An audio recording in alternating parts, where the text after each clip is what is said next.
Hey guys, and welcome to our channel. Today we are going to get into the garden a little bit more, one of my favorite places to be. We are going to start with how we move the beds, how we clean out the beds to move them, how we level them, and all sorts of things. So come along with us and let's show you what we did.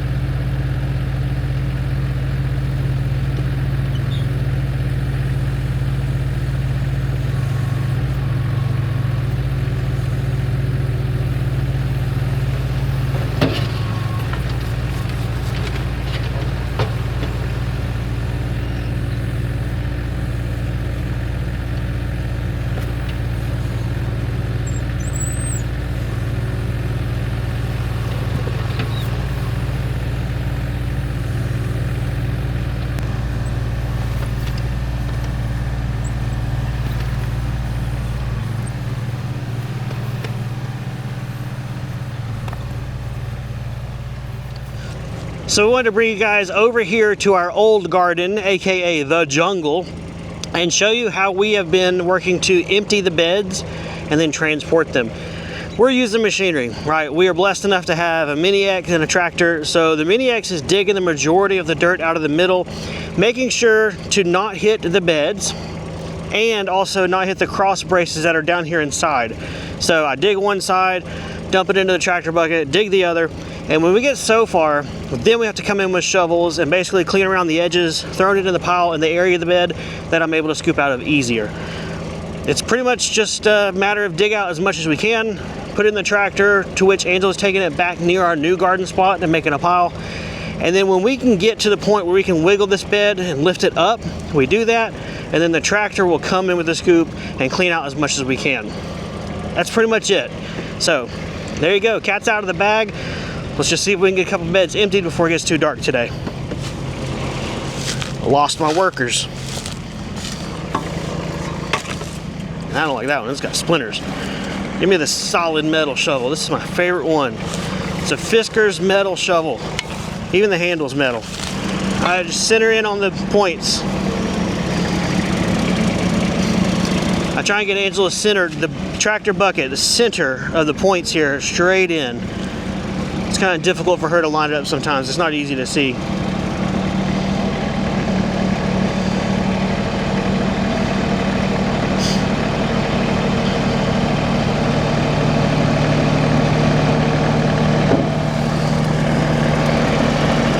Alright, so what I'm going to do with the shovel is move the dirt from here in the middle to one of these sides, because the metal brace rods are in the middle here. I don't want to hit those.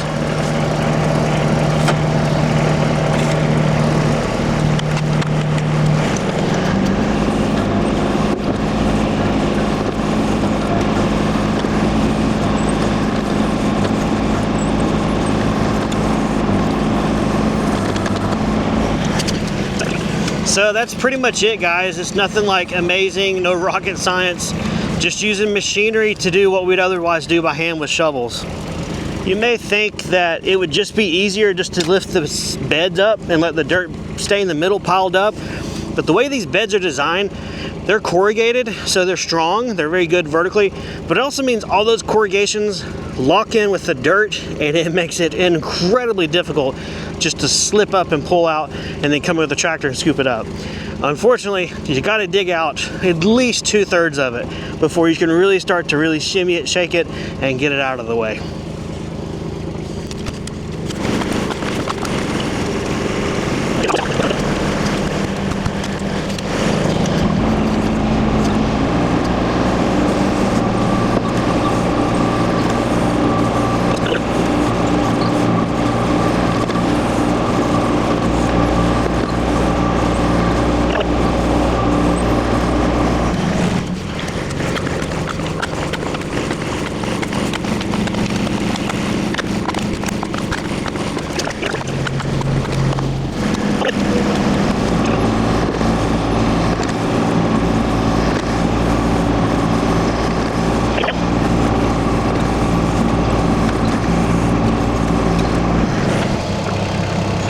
hardware cloth. I dug a little bit too deep on that one. All right, I'm gonna see if I can wiggle jiggle and get this bed out of the way.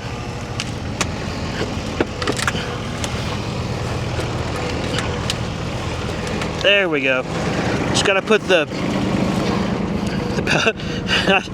just gotta put the pelvis in it. I don't know that's what I'm doing, but it's not what I'm doing. Oh my gosh, this is terrible. Just gotta put some oomph into it. We'll do it that way.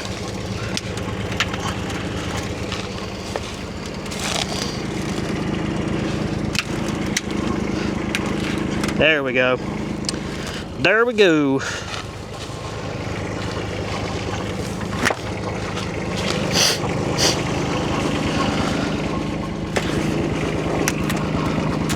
Up and over. Or just that way. Sweet. Now we work on this one. Ugh. After that one gets cleaned out. All right, some time has elapsed since the last time you guys saw us working out here, but as you can tell, we've been doing some things behind the scenes, namely emptying out more gardening beds and bringing them over and lining them up pretty much in place the way they're going to be going. This hole right here is for 2 more beds. So this is going to get filled in just like all of this is filled in and give us basically little rows with aisleways in between, I guess you could call it, and just laying the beds out in a grid. For our entire garden, the greenhouse is dictating the orientation of everything else. So the greenhouse is our guide stone. From there, we've already installed this bed and leveled it as a trial run. So this is now the bed that I'll be pulling measurements off. We want a 6-foot wide walkway here from bed to bed. Then we're going to be going this way, making sure 6 feet off the greenhouse. But then between the beds here, we want 5 feet. So what I need to do is take one of these beds, move it down there, pull it 6 feet off the greenhouse, and line it up, measuring from this one, 5 foot plus bed, 5 foot walkway plus bed, and then 5 foot walkway plus bed to find out where this needs to go right here, which will be the first one for this area.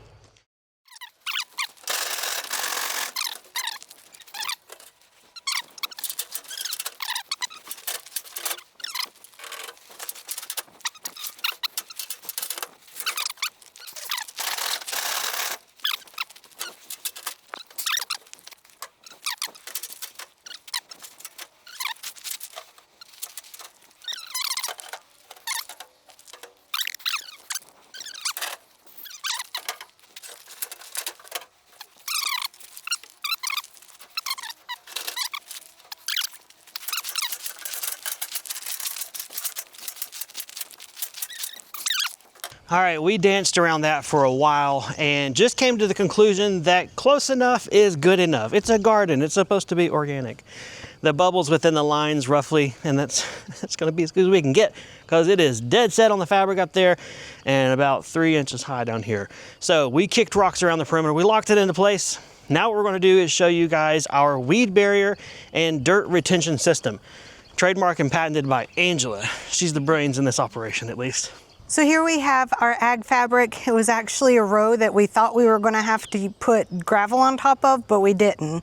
So we are reusing this. We're going to lay it down inside the bed with the edges coming up several inches. That way it creates like a bowl, and we'll put the dirt on top of it and it won't come out the bottom around the gravel.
All right, let's take a little bit of a break on the garden bed work to give you guys an update on how our Segway Navimow X450 robot mower is doing after a little over a month of use.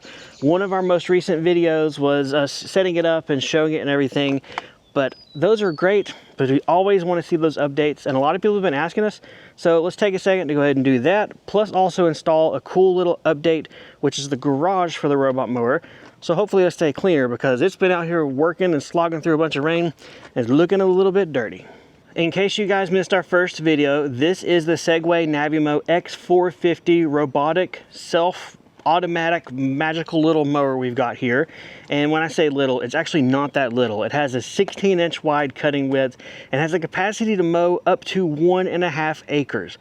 As you're seeing our front yard here and footage around the area, this is it. This is what the Segway's done. We named it Lonnie, by the way. So when you hear Lonnie mentioned, that's what we're talking about. It has done all of this work for us on its own. We've not been behind it mowing with the regular mower or cheating off camera because we were really interested to see how it's been handling up. And so far, with it being very early, almost June, it's doing great. This mower uses technology that is RTK for positioning. It doesn't need a fence. You just set it and forget it if you have a yard that has boundaries. For us, with our 15 acres where Lonnie could absolutely get lost, we did walk around and manually map our yards. We also added in our backyard into a zone, and that's as easy as going into the app, editing things, adding a little map area here and there, and choosing to merge if you want it all treated as one, or keep them separate if you want to have finer control over mowing the front yard, backyard, side yard, whatever you want. You got full control with the app. This mower also has cameras built in. It has wonderful object detection. It will not run over your mail, even though we tried to do it in our first video. It has phenomenal abilities on safety, and it won't run and kill your stuff, which is great. Leave that to the professionals such as me to mow down your flowers. You don't want your robot doing that. Another awesome thing about this mower is it is all-wheel drive. If you look at our property and watch it running around this area, we don't have a pretty nice flat grassy lawn. We have divots, we have rocks, we have undulations, ditches, all sorts of terrain, and this mower does not miss a beat. It does wonderful, and many times as we're going around certain very tricky areas with the thing, it'll go on 3 wheels, but it's okay. It still keeps on going right through those obstacles and those terrain issues, and honestly has yet to get stuck, which part of me says don't say it, you'll jinx yourself, but the other part of me says no, say it, because a lot of people may not know that, and a lot of other robot mowers that I've seen around on the internet get stuck over the littlest obstacle. Well, the Segway Navimow has yet to do that, and that's awesome, because the last thing you want with a robot mower is to have to go out in the yard and move it or fix it or get it back on track. That's not what we buy robots for. We buy robots to do the work so we can sit inside in our reclining chairs eating bonbons, ice cream, or watching TV, right? Yeah, don't act like that's not why you want one. If you're interested in learning more and seeing information, there's a link to this mower down below. Otherwise, let's get back to working in this garden. We've got some great updates and progress, of which Angela is about to give you a grand tour on. Well guys, as you can see, the garden looks a bit different and a bit of time has passed. If you take a look at the garden, you'll see that we have 5 beds out and planted and ready to go, but that leaves 4 beds that we've not done yet. Time has just gotten away from us and we've not been able to do it, and we wanted to give you an update and show you what our garden looks like before it gets to be too late.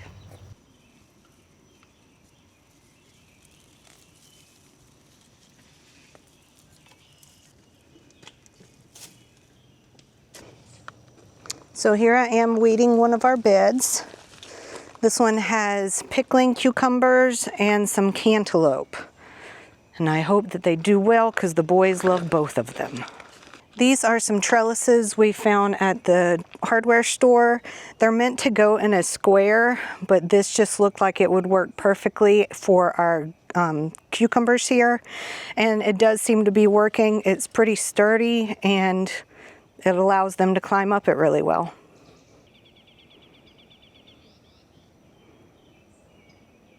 So here is our tomato bed that we also have dill planted in here as well. We have 4 different variety of tomato. I couldn't tell you what they are, but there's a variety. There's like some cherry tomatoes and some slicing tomatoes in there. And then Elijah loves to come out to the garden and pick just a little bit of dill and eat it. Just fresh off the bush, off the plant. And that's something that he has liked to do for the past couple of years, so I always try to have dill for him. In addition, we also want to try and pickle some cucumbers this year, so why not have dill ourselves instead of having to buy some dried stuff at the store. So we have a new addition to our garden this year, and that's this little whirligig. We actually got to go to the Baker Creek Seed Festival, and this was something that we bought there to remember our trip, and I really love these. So this is our new addition to the garden. The bed behind it, we have our green beans planted in. These are bush beans, so I don't have to worry about trellising them or anything. And they are growing very healthy, and knock on wood, they don't have a lot of pests so far. I think they take about 60 to 80 days to harvest. And we like them because they're easy to string, and we love canning them and eating them with dinner. And then over here in this bed, we have our zucchini and our squash. Now I usually like to trellis mine. I've just not really gotten to it this year, and they're not quite big enough to do that yet. But we have 3 on one side, 3 zucchini and 3 squash on this, well, 4 squash on this side. Trying to squeeze in as much as I can. And when I get to trellis them, they actually do a lot better, and it doesn't seem like they're stuck in close together as bad. Now let's go up and look at the last bed that we have set up. So this bed up here we have is our collard greens. Sam loves to have some collard greens, and he suggested that we get some this year. We planted them and they are growing all right, but the pests are already getting to them, so we need to get some neem oil or something like that to get rid of them so they can grow better.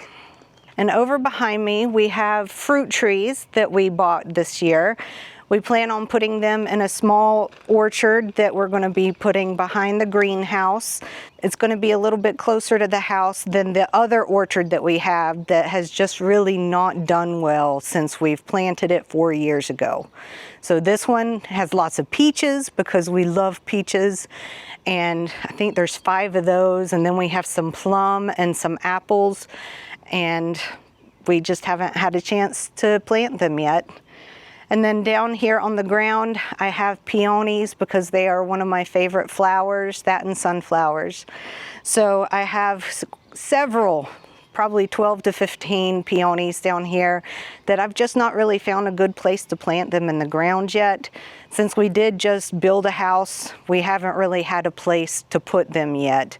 We don't want to put them in front of the house because we don't want them growing on the house, and we don't know what we're going to do as far as landscaping yet, so here they sit. So as far as irrigation out here, we have a Zigbee Smart Home water controller, which is on kind of an extension hose. We have a water hydrant here at the greenhouse we installed, but it wasn't able to get a good enough signal to the house, so I kind of extended over here, laying it on the garden bed edge, and that allows it to be within range. And what it allows us to do is to remotely control irrigation out here through our Home Assistant smart home system we have set up. It also has a button on it on the side, so it can be done manually if need be. And so far has been really reliable, very affordable, and very convenient to do. Whether we are home or not, we have full control over the irrigation. And again, with Home Assistant, you can set it up to your local weather. If you got a rain gauge, you can hook it up and all that kind of really cool stuff while retaining all your data in your own personal system as well. I've been doing some Home Assistant stuff. Probably will eventually do a video on it as I learn more, but this is just one brief little example of how we're handling irrigation and how we've integrated something that is automated, but still has some manual control. One of the other questions we had from viewers in our other garden videos was about this right here. There's a power meter box right at our greenhouse. This is the original power meter base from when our single wide mobile home was sitting right here that we put in 4 to 5 years ago. Whenever we had our new house built, we had the option of just getting rid of that, losing all that money and the conduit that's under the ground, going back to our power transformer way out there in the field, and then retrenching new to the new house. That was a total waste. So we decided to reuse it, or rather keep using it, leave it here. We had new cabling and conduit put from here to the new house, and that also gave us, you know, a sticky out in the middle of the place meter, but we've now integrated it into a garden and it's perfect. Plus, it's going to give us an electrical source for power in the greenhouse, but more importantly, power in an area right here over my shoulders, which is another project coming up very soon. And honestly, is a project that is pushing us to finish this video out finally, because we know we're not going to get the garden beds done in time before we got to start on this that's going to be on the spot right here behind my big old noggin. So it is homestead related, it is farm related, and if you like it, make sure you stick around because it's coming up very soon, because it's on a time crunch. Things that live are getting bigger by the moment. So in one of our other videos, we mentioned how we wanted to set this garden up, applying things that we did wrong with our first garden and other lessons that we have learned. I guess we didn't do a good job explaining what those were, but mostly the lesson we learned was having our garden on a lawn, not very good. We didn't like it. Also, having our beds so close together that we couldn't even fit a riding mower between them, as you guys saw, ended up that we just had a jungle land. Wasn't maintained, it wasn't a pleasant place to be, and we didn't find ourselves going out there very much. So that's absolutely what we wanted to do different with this garden. And here, being a little bit further down the line, I can tell you we absolutely love this one. We love that it is rock. It is always nice and easy to walk on, even if it's rained a ton. This is not muddy. We also like that we have enough room to get in here with garden carts. The tractor could actually fit in here as well. Between this aisleway, between me and the greenhouse, it's got plenty of room to drive through there, even with its bucket. And then not having grass in the garden is a really, really nice thing as well. Sure, it's a lot more expensive to do it this way than if you just have it in your yard, but for a garden that we really hope to be, I hope to be the last one we build, and one that will be low maintenance, long lasting, and most importantly, be a garden that we want to spend time in, I think it's money and time well spent. Hope you enjoyed getting to see our garden go from nothing to everything. It's pretty awesome.